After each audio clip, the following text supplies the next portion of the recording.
اس وجہ سے جتنے بھی انبیاء آئے ہم اس پر ایمان رکھتے ہیں کہ وہ اللہ تعالیٰ کی طرف سے تھے، اللہ کے رسول تھے، اللہ کے بھیجے ہوئے تھے، اللہ تعالیٰ کا پیغام لوگوں میں دنیا میں لوگوں کو پہنچانے کے لیے آئے تھے۔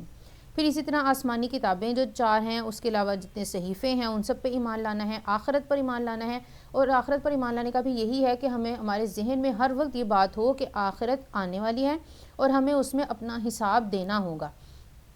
ایک مسلمان ہونے کے ناطے ہمارا تو اس بات پہ پختہ یقین ہے کہ جو آخرت ہے وہ تو آ کر ہی رہنی ہے، ہم چاہے جو مرضی کر لیں ہم اس سے پیچھا نہیں چھڑوا سکتے، اور اس میں ہم نے اپنے اعمال کا حساب اللہ تعالیٰ کو دینا ہے۔ ایک نان مسلم میں اور مسلمان میں یہی فرق ہے کہ وہ لوگ صرف یہ سمجھتے ہیں کہ یہ دنیا ہی سب کچھ ہے، جو کچھ کرنا ہے ہم نے یہیں پر کرنا ہے، ہمیں اس کے بعد ہمارے کوئی کانسیکوینسز نہیں ہیں۔ لیکن مسلمان ہونے کے ناطے ہمیں پتہ ہے کہ ہمارے سارے اعمال کے کانسیکوینسز ہیں اور ہمیں ان کو بھگتنا پڑے گا اگر ہم برے اعمال کریں گے، اور اگر اچھے کریں گے تو ہمیں ان کا ظاہر سی بات ہے صلہ بھی ملے گا، اور انشاءاللہ اللہ تعالیٰ ڈبل ٹرپل کر کے یا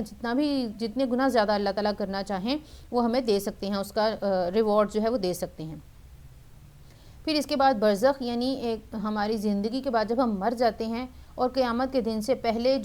جس جگہ پر اللہ تعالیٰ ہمیں رکھیں گے، آپ ایک جگہ سمجھ لیں، ایک راہ سمجھ لیں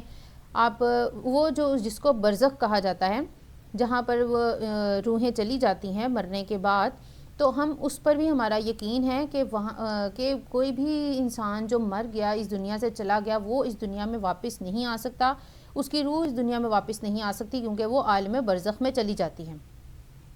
اس کے بعد ہم آگے دیکھتے ہیں کہ وہ یقیمون الصلاۃ، یعنی قائم کرتے ہیں نماز کو۔ اب یہاں پر قائم کرنے کا لفظ کیوں ہے؟ ادا کرنے کا لفظ نہیں ہے۔ قائم کرنے کا مطلب یہ ہے کہ ہم اپنے پورے ہوش و حواس سے، اپنے پوری انٹینشن کے ساتھ، ایک دھیان کے ساتھ ہم نماز کو قائم کریں۔ نماز کا ایک ایک جو رکن ہے، یعنی کھڑے ہوئے ہیں ہم قیام کر رہے ہیں تو ہم اس پہ ہمارا دھیان ہو کہ ہم کیا پڑھ رہے ہیں، ہم رکوع میں جا رہے ہیں تو پورے پراپر طریقے سے جائیں، سجدے میں جا رہے ہیں تو طریقے سے جائیں، اور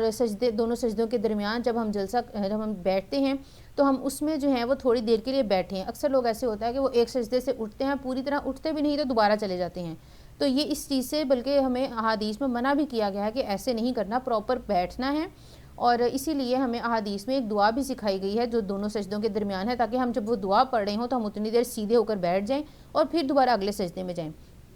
تو یہ ہے نماز کو قائم کرنا۔ پھر اس کے بعد آگے آ جاتا ہے کہ وہ رزق جو ہم نے ان کو دیا اس میں سے خرچ کرتے ہیں۔ اب ہم سب جانتے ہیں کہ ہمیں جو بھی چیز اس دنیا میں ملی ہوئی ہے وہ تمام کی تمام ہمیں اللہ تعالیٰ کی طرف سے ملی ہوئی ہے، ہمارا اپنا اس میں کوئی بھی کردار نہیں ہے۔ کسی کو اللہ تعالیٰ نے زیادہ رزق دیا اور اس طرح سے اس کو آزمائیں گے، کسی کو کم رزق دے کر آزمائیں گے۔ اسی طرح یہ تمام جو ہے رزق اللہ تعالیٰ نے ہمیں دیا ہے، اور رزق جو ہے وہ اس میں صرف جو ہے وہ مالی رزق نہیں ہے، ہماری جو ہمیں یہ اولاد جو ملی ہوتی ہے، ہمیں عزت ملی ہوتی ہے، یہ تمام چیزیں جو ہے یہ اللہ تعالیٰ کی طرف سے رزق میں ہی شامل ہیں۔ یہاں پر ہم بات کریں گے وہ مالی رزق جو اللہ تعالیٰ نے عطا کیا، تو اس میں ہم کس طریقے سے اس کو اللہ کی راہ میں خرچ کر سکتے ہیں۔ ایک تو یہ ہے کہ ہم اس کی زکوٰۃ ادا کریں، پھر یہ ہے کہ ہم جو اگر صاحب استطاعت ہیں تو قربانی دیں۔ اسی طرح ہم عام خیرات جو دیتے رہتے ہیں، یعنی ہم کہیں باہر گئے ہیں تو کوئی ایسا نادار شخص نظر آ گیا، ہم اس کی مدد کر دیں، ہم خیرات دے دیں اس کو، اور پھر جو ہے اللہ کی راہ میں جہاد کرنا۔ تو یہ ہم نے تمام دیکھ لیا کہ آیت دیکھ لی، ٹرانسلیشن، اور اس پہ ہم نے تدبر کر لیا کہ ہم کس طریقے سے اس آیت سے ہمیں کیا چیز سمجھ میں آئی ہے۔ اس کے بعد ہم ایک دعا لکھتے ہیں کہ ہم جو بھی آیت پڑھیں اس سے ہم کوئی بھی دعا بنا سکتے ہیں۔ جیسے اس آیت سے ہم یہ دعا بنا سکتے ہیں کہ اے اللہ ہمیں متقین میں شامل فرما، یا یہ دعا کر سکتے ہیں کہ اے اللہ ہمیں کامل ایمان رکھنے والا بنا دے، یعنی ہم ہر چیز پہ ایمان تو لائیں لیکن صرف زبان سے نہ لائیں بلکہ ہم دل سے اس چیز پر ایمان لائیں جو کچھ اللہ تعالیٰ ہمیں فرما رہے ہیں ہر ایک چیز پر۔ تو یہ ہم اس طرح سے 2-3 مختلف دعائیں بنا سکتے ہیں، ایک بھی بنا سکتے ہیں۔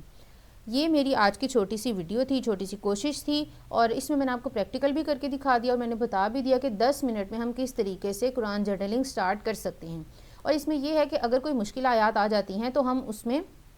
اس کو 2 دن میں کر سکتے ہیں، یعنی ایک دن میں ہم وہ آیت دیکھیں، ہمیں اس کی سمجھ نہیں آ رہی تو ہم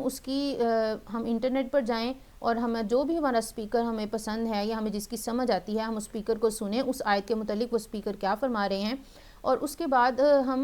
یعنی وہ 10 منٹ تو اس میں گزر جائیں گے، اور پھر اگلے دن کے جو 10 منٹ ہوں گے اس میں ہم وہ تمام چیزیں لکھ لیں جو ہم نے پچھلے دن سنی تھیں، یا اگر چاہیں تو ایک ہی دن میں 20 منٹ لگا لیں، 15 منٹ لگا لیں اور ایک ہی دن میں آیت کمپلیٹ کر لیں۔ تو آپ مجھے ضرور بتائیے کہ اس میں سے جو میں سب کچھ آپ کو بتایا ہے وہ آپ کو کتنی سمجھ آئی ہے، اور اگر پھر بھی کوئی کنفیوژن ہے تو آپ مجھے ضرور پوچھیے، اور میں پوری کوشش کروں گی کہ آپ کو آپ کے جتنی بھی کوئی کنفیوژن وغیرہ ہیں اس کا میں آپ کو جواب دے سکوں اور اچھے طریقے سے آپ کو سمجھا سکوں۔